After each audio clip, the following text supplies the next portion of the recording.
Caros amigos, boa noite. Voltamos ao tema do instrumento de trabalho que foi apresentado dias atrás no Sínodo da Amazônia. O documento tem 147 pontos, 21 capítulos e é dividido em 3 partes, sendo que as fundamentais são 2. Igreja Profética da Amazônia e Ecologia Integral. Bem, no bojo desse assunto entrará em discussão, segundo o repórter se manifestou numa conversa com o cardeal emérito D. Cláudio Rumes, entrará no bojo dessa discussão a sugestão de fazer com que índios em união pretensamente estável venham a tornar-se sacerdotes, meio pajés, numa situação híbrida entre a religião católica e o neopaganismo tribal. Nessa reunião, que foi preparatória, um ensaio, digamos assim, para o encontro que se dará em outubro, um professor ali presente, Edmundo Viveiro de Castro, atacou o capitalismo dizendo que os índios não são pobres, mas são pauperizados. Então, segundo ele, haveria uma ação do capitalismo, do establishment capitalista, no sentido de tornar os índios escravos de uma situação que eles não desejam. Meus caros espectadores, telespectadores, é exatamente o contrário. Há documentos superabundantes, depoimentos colhidos por repórteres idôneos. Por exemplo, 2 repórteres muito sérios, Paulo Henrique Chaves e Nelson Barreto, estiveram na reserva Raposo e entrevistaram índios livremente. Olha o desejo, qual é o grande anseio dos índios? É viver de acordo com os padrões de uma existência civilizada. Eles estão cansados de serem apresentados como bonecos de vitrine, como índios, como seres exóticos, amestrados, quase como alienígenas. Não, isso destoa do desejo expresso e manifesto dos índios. O que eles desejam é levar uma vida digna, honrada e católica, não uma vida pagã, neotribal. A onda pagã, neotribal, não procede deles, mas procede de uma propaganda feita em larga escala, no sentido de levá-los a uma situação como que de autodeterminação. O que quer dizer autodeterminação? Quer dizer, é uma soberania diminuta em raciones. No livro Projeto de Constituição, Angústia ao País, escrito pelo professor Plínio Corrêa de Oliveira, em 1988, para cuja confecção colaborei largamente,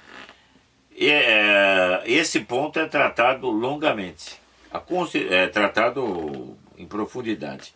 A Constituição abre campo para que a maneira de república autônoma, também micro-repúblicas autônomas, galáxias autônomas, as tribos indígenas têm uma legislação própria, têm uma esfera de jurisdição independente em relação ao governo brasileiro. Ora, isso é uma aberração sem nome, coloca em risco a soberania nacional, é a tentatória da honra e da incolumidade da pátria brasileira, e constitui evidentemente um convite a que outros, que não brasileiros, tomem posição ou se apossem daquilo que há de mais lidimamente nosso, que é o território da Amazônia.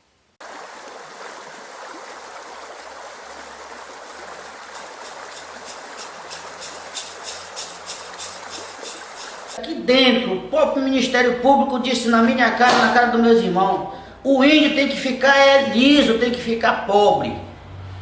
O próprio Ministério Público, que é um órgão que defende o direito dos povos indígenas, o direito do cidadão, e aí a gente recebeu uma palavra no órgão disso, e a gente vai ficar e acreditar em quem? Se o próprio órgão diz para nós, vocês são índios, vocês têm que ficar lá na aldeia, trancado, só pintado, comendo peixe e nada mais. Qual órgão que disse isso mesmo? Ministério Público Federal. O senhor estava presente? Estava presente na reunião, estava presente junto com 16 pessoas. Esse procurador que falou na nossa frente disse, o índio tem que ficar lá na aldeia pobre. Tem que fazer só aquele pedacinho de roça e nada mais. Mas eu queria dar um recadinho aqui para ele ou para quem for que é contra o desenvolvimento de nós indígenas. Porque eu, como índio, eu tenho que ter direito no meu carro, na minha casa boa, no meu telefone, porque eu sou cidadão que como qualquer outro cidadão. E outro, que é direito nosso, a trabalhar na nossa terra, porque é nossa terra. Porque lá nós vamos trabalhar do jeito que nós sabemos. Nós não vamos ser mandado de qualquer um não, porque é nós mesmos que vamos desenvolver e crescer dentro da nossa terra. Vamos conversar com Kainá Munduruku. As ONGs se meteram muito na questão indígena e, infelizmente, o resultado disso tudo são pessoas, donos de ONG milionários, indígenas que se associaram com essas ONGs também estão muito bem de vida, obrigada, e os povos indígenas que realmente precisam continuam na mais extrema miséria. Uma miséria tão grande que eles não têm nada, muitos vivem mendigo na rua, viciado em álcool, sem nada, morando e dormindo na rua. Então, para que tanto dinheiro para ONGs se eles não deram um resultado satisfatório para os povos indígenas? Hoje em dia, o que precisa fazer para os povos indígenas? Dar a oportunidade deles trabalharem, né? Porque quem vai ter uma vida boa, uma vida saudável, poder comprar suas coisas, por exemplo, com Bolsa Família? Não tem como. O índio precisa produzir, ele precisa de políticas públicas que lhe apoiem para a produção. Índio não é preguiçoso, o índio é capaz, ele tem uma inteligência grande. Índio sabe plantar, índio sabe produzir, então só precisa de oportunidade. Oportunidade, políticas públicas voltadas para os povos da floresta, que assim os povos indígenas, com certeza, eles vão dar uma contribuição muito grande para a economia do Brasil. Muito obrigado. Bom, o que está por trás dessa mentalidade ambientalista? Veja que é um termo que se usa hoje à torta e à direito. O Dr. Adolfo Lindenberg lançou esse livro, O Mercado Livre numa Sociedade Cristã, em 1999. De certo modo eu fui o ghostwriter dessa obra. E aqui há umas citações que são muito características para revelar o que se entende pela mentalidade neotribal em associação com o mito da New Age. Michel Lacroix, no seu ensaio L'idéologie de New Age, expõe os fundamentos da nova ordem mundial pretendida pelos seguidores dessa corrente ideológica. O que é a New Age? Em conexão com a chamada ecologia tribal, tão propugnada nesse momento pelo Sínodo da Amazônia. Ela pode representar, talvez, um dos maiores perigos que enfrentaremos no futuro. A ideologia New Age, a ecologia integral, o neotribalismo, rejeita o ideal de homem como ser livre e racional, bem como o modelo de laços de amizade respeitosos entre todos os homens, que é o fundamento da democracia moderna, e ameaça privar-nos de todas as riquezas culturais acumuladas durante os 2000 anos da nossa civilização. Aqui está a citação. A ideologia do New Age, continua o mesmo autor, pretende criar uma aristocracia espiritual gnóstica, ao estilo da República de Platão, assemelhando-se a uma espécie de magistério de sociedades secretas de uma sinarquia planetária. Isso tudo está entre aspas, é uma citação. Na verdade, essa revolução que ultrapassa a mera esfera individual destrói aquilo que a teoria freudiana ela própria havia preservado. Aquilo que é posto em causa presentemente não é unicamente a noção de vida consciente, como fazia o freudismo, mas sim a própria noção de individualidade. Quer dizer, os entusiastas do pensamento New Age são inevitavelmente inimigos dos sistemas capitalistas e da economia de mercado, uma vez que são inimigos de todas as normas, de todas as estruturas e de todos os sistemas. Isso explica que setores significativos dos partidos comunista e socialista europeus, desiludidos com o colapso do capitalismo de Estado, derrocada do Muro de Berlim, dissolução da inglória União Soviética, então eles unem esforços com os partidos ditos verdes de orientação ecológica, bem como com outras associações que pertencem aos movimentos de contracultura New Age. Qual é a ideia básica que norteia essa propaganda? De acordo com a opinião desses ambientalistas, com o passar dos séculos, o homem teria perdido de vista o significado da vida e seu contato direto com as forças da natureza. Então, o homem se teria deixado aprisionar por um colete de forças, do qual ele é o próprio artífice. E por essa razão tem se perdido a sua posição no universo. Os homens tornaram-se autômatos, tristes, figuras apáticas. Como libertar o homem desse enorme campo de concentração que, segundo essa concepção, teria sido criada pela civilização? Afirma-se que a solução está num novo conceito de vida, que significa uma reformulação do próprio conceito de existência. O objetivo do New Age é agir na personalidade e conseguir dessa forma uma transformação tão completa e total dos indivíduos que eles começam a deixar-se orientar por uma mentalidade anárquica grupal. Eis um ponto importante. A esse respeito explica o professor Plínio Corrêa de Oliveira na obra Revolução e Contra-Revolução, escrita em 1959 e posteriormente ampliada com a parte referente à Revolução de Maio de 68 na Sorbonne e o desenvolvimento do conceito de processo anárquico. Aspas. O caminho para esse estado de coisas passa pela extinção dos velhos padrões de reflexão individual, da vontade e da sensibilidade. Serão gradualmente substituídos por formas de pensamento, deliberação e sensibilidade que se vão tornando cada vez mais coletivas.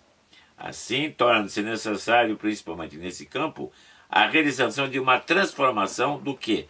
Das mentalidades. Essa é uma forma muito requintada de totalitarismo cultural. Pierre Fouquerolles, sociólogo francês, autor de obras sobre a temática New Age, alerta-nos para o fato de estarmos perante uma autêntica revolução cultural, isto é, uma revolução que se dá nas formas de sentir, agir e pensar. Uma revolução nos estilos de vida, quer coletivos, quer individuais. Uma revolução que se opera na civilização. Expressando-se num estilo idêntico, Alain Touraine observa que depois do totalitarismo comunista e do totalitarismo nazista, começa a surgir hoje um novo totalitarismo cultural, que é muito mais devastador e totalmente abrangente. Qual é esse totalitarismo? É a ideologia da New Age, que se apresenta como? Sob a forma de uma revolução ecológica, de uma identificação do homem com o ambiente, no fundo, de uma renúncia à própria individualidade, para que o homem entre no magma pastoso de um comunitarismo tribal, no qual se dissolvam as suas características próprias, a família passe a não ter mais significado, a propriedade deixe de existir e passem as pessoas a se dirigir por energias misteriosas, cósmicas ou mágicas, difundidas por rituais misteriosos, pagãos, pagãos, totêmicos e, em todo caso, altamente destruidores da psique humana. Esse é o quadro que se esboça. Dirão alguns, mas por que insistir nisso? Será que o sínodo pretende chegar a esses extremos? Caros amigos, sejamos bem objetivos e bastante perspicazes. Evidentemente, isso é uma proposta que está sendo lançada, não só lançada, já está sendo executada e agora tende a ser aprofundada. São etapas de um processo que culminará em quê? Se não pusermos cobro a isso, se não houver uma barreira, se não houver uma luta pela restauração da civilização cristã, da verdadeira índole da civilização cristã, que é a da prática dos mandamentos, a observância do que a igreja ensinou durante 2000 anos, ficaremos a reboque desses lances simplesmente destrutivos da civilização, do convívio humano, da mente individual e da própria integridade dos seres. Logo, não julguemos que isso é algo para o dia de amanhã. Não, isso é algo feito de maneira fragmentária e camuflada. O que não significa que deixe de ser algo profundo, sorrateiro, altamente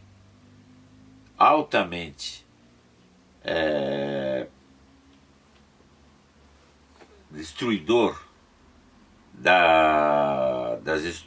do establishment e da estabilidade psicológica das pessoas, e com o passar do tempo, não havendo uma reação à altura, nós teremos então um mundo dominado pela cibernética, dominado pela era digital, de um lado, e de outro, com imersões, aprofundamentos, em que? No sistema de vida tribal mais primitivo, mais grotesco, mais tosco e mais rudimentar possível. Foi para isso que nosso Senhor Jesus Cristo veio à Terra. Para isso foi constituída a Santa Igreja Católica Apostólica Romana. Vejam todos a que desvarios conduziu ou está conduzindo a autodemolição da igreja. É uma autodestruição, é uma autofagia. Quer dizer, a igreja que é mãe e mestra de todos os povos, que foi chamada estabelecida por Deus para levar as pessoas para a vida eterna, hoje está a reboque dos piores inimigos, quer dizer, daqueles que querem fazer da Igreja Católica joguete das mais hediondas e perversas formas revolucionárias de aniquilação da sociedade e do indivíduo. Meus caros, a atenção seja posta nos próximos acontecimentos.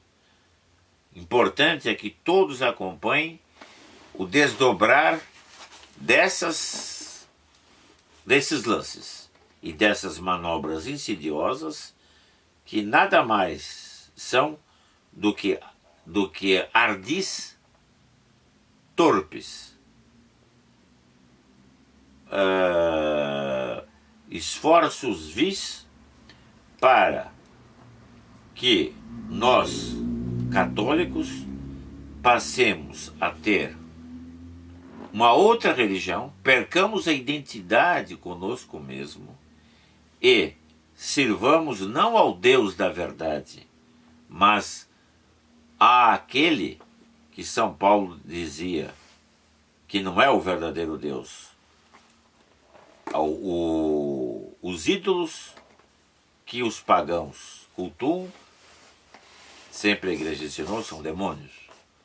Ora, esse culto à terra, esse culto a uma comunidade amorfa, pastosa e indefinida, essa absorção do indivíduo pela massa, o que é senão uma forma muito sutil e muito profunda de destruir a identidade do homem? Portanto, reajamos, não sejamos desses que passam pelos acontecimentos e simplesmente olham e se desinteressam. Isso não me diz respeito, não. Aqui está concernido o futuro de cada um de nós. Depende de nós reagirmos, encararmos de frente essa realidade, para que nós não estejamos a reboque desse processo dissolvente e catastrófico que se delineia diante de nós. Caros amigos, boa noite. Até a próxima vez. Aguardo, como sempre, que façam sugestões, apresentem críticas, dúvidas, objeções, e na próxima oportunidade estaremos prontos a atendê-los. Boa noite a todos.